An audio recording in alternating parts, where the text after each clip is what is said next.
Thumpstar again. This parts information video is going to be on gear levers. So we're going to explain the different sizes and the purpose of each lever and which one we recommend. So first up, we're going to start with the most basic lever, which doesn't have a fold tip like the rest of them. You can see this steel one here, it's got the fold tip, so if your bike tips over or you crash, this will bend in. But this basic lever here has no spring, it's just solid. But the one thing to note about this lever, it has a longer piece to go onto the shaft, so I'll give you a bit of adjustment depending on how long your shaft is. So we'll give you some measurements. So total length of this basic gear lever is 132 millimeters. The length of the tip, 41 millimeters. And then when it goes onto the shaft, is 29 millimeters. So the most important thing to note is obviously your shaft size. So all the gear levers are the same right throughout. They're all 11 millimeters. As you can see there, 11 mil. So each one of these gear levers we're going to show you are 11 mil, which keeps it nice and simple. So you know if you buy a gear lever, it's going to fit. But always check that, because you never know what you can come across. I mean, people buy these for different types of bikes, not just mini bikes or pit bikes. So next up, we're going to talk about, this is my personal favourite. It's a bit longer, as you can see, than the other ones. It's black. I like the black over the chrome colour, just looks a bit nicer. And it has the fold-in tip. So we'll give you the length.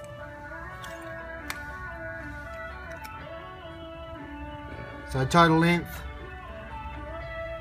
is 149 millimeters.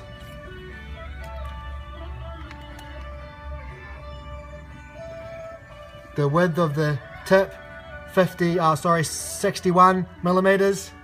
Then where it goes onto your shaft there is 15 mil. Another thing to note with all these gear levers, they just a 10 mil spanner usually will fit them. So if you've got a 10 mil spanner, that's all you need for taking it on and off. Next up, the chrome one's pretty similar to the black one we showed you, except it's just got a straight rather than a bend.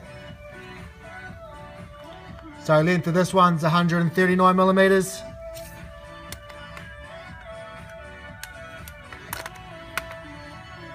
The tip is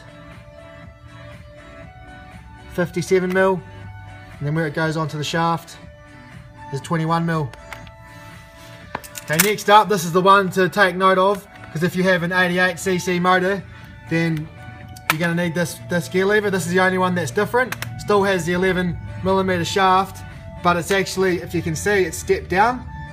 And the reason is, here is what we're going to show you. We have one of the motors. This is one of the 88 motors here, if we bring the camera around to it. So this is the shaft here.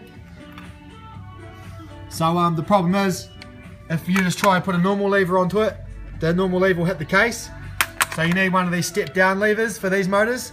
These 88 motors, the only ones that I've noticed that have these step down. It's a semi-automatic motor, so it has no clutch. So just take note of that. If you do have one of these 88 motors, you're going to have to get one of these special gear levers for it. Another thing I want to point out too while we're looking at the shaft here is, I personally recommend just a cheap steel lever. Like if you go one of these CNC levers, they're just real solid metal. So what can happen is, when you crash, because it's a solid metal, it's going to bend your shaft rather than bend the lever, which if you bend your shaft, you can cause your seal to leak or do other kinds of damage. So yeah, if you buy a fancy like coloured CNC one, just be aware that generally the levers, if you can, cause the shaft to bend. So that's why this is my personal favourite. It's just, you know what I mean, if you crash, the lever's going to bend before the shaft, and it's just a good solid cheap lever.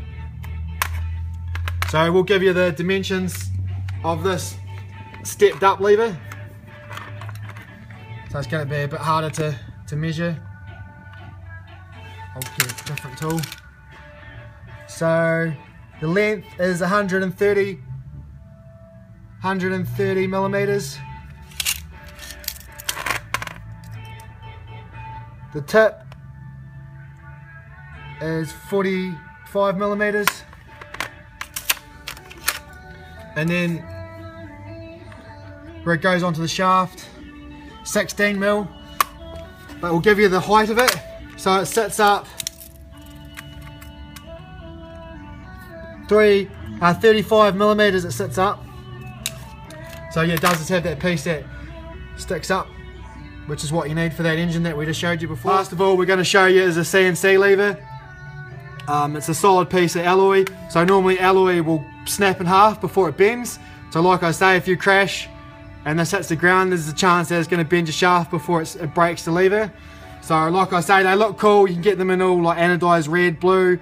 So next up, we're just going to show you what gear levers comes on the Thumpstars standard on the new models, which is like you say, if you look here, it's the black one that we showed you, which is yeah my personal favourite one. Like I say, if you crash, it's going to bend the lever rather than the shaft. So yeah, that's pretty much it.